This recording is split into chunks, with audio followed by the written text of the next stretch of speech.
voina chuan guitar lesson thar kan zir ho lenga voina kan zir ho le tur chu fakmo ya fa na in iom to lo ti hla sakha gitara all something per dan kan zir ho le don ni hela hi me chepart le mi pa part to ma amasa zo ka chuan me chepart ta khan tian kalang I in kan langa asanga e aniama b minor a hian C sharp minor F sharp minor khang ki ha kan hmanga chuan anuwa ki kan thlaka nga b a b in kan langa mi papar ta hian asanga I aniama hian F sharp chuan minor a G sharp minor C sharp minor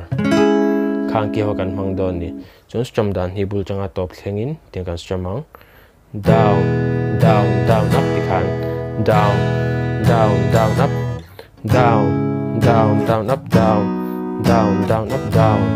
down down up down down down up kate strum chu kha ni mai down